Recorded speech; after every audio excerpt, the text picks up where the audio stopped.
येतात.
समर्थ श्री स्वामी समर्थ श्री स्वामी समर्थ. नमस्कार काका.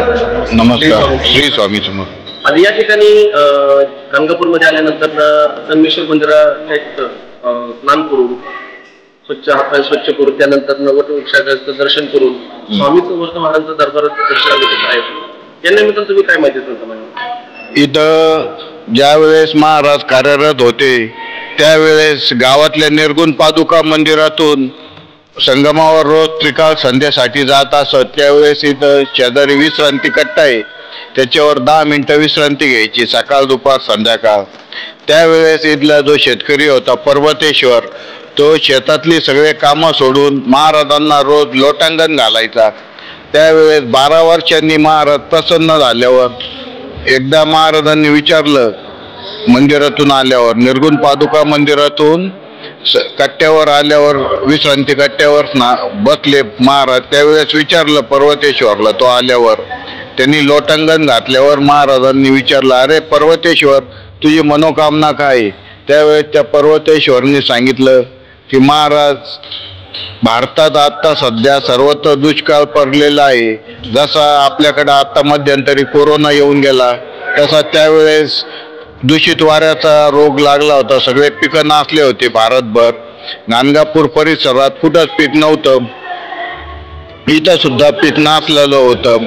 त्यावेळेस या पर्वतेश्वरचं कमरे एवढं पीक आलेलं होतं आणि महाराजांनी त्याला सांगितलं का तुझी मनोकामना काय? त्यावेळेस त्यांनी सांगितलं का महाराज कुठंच पीक नाही, गावात मला कर्ज फेडायचंय. व्यापाऱ्याचं ब्रिटिश राजवट होती त्यावेळेस त्यांचे भांडार भरायचे, मी करार केलेला आहे, माझ्या शेतातलं उत्पन्न त्यांना द्यायचंय, तसंच गावातल्या लोकांना पण धान्य पुरवायचं. महाराज लगेच तथास्तु म्हटले आणि त्या पर्वतेश्वरला आशीर्वाद दिला. सांगितलं की हे उभं पीक आडवं कर. कमरेपर्यंत जे आलेलं होतं आडवं कर म्हणजे कापायला लावलं.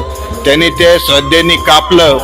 त्यावेळेस 8 दिवसांनी गाणगापूरमध्ये इतका भयंकर मुसळधार पाऊस झाला का त्याचं जे कापलेलं पीक होतं त्याला एका रोपाला 15-15, 20-20 कंस येऊन अख्ख्या गावाला धान्य पुरवून ब्रिटिश राजवट त्यांचं कर्ज फेडून त्यांचं कोठार भरून 2-4 वर्ष टिकल एवढं धान्य या जागेत निर्माण झालं.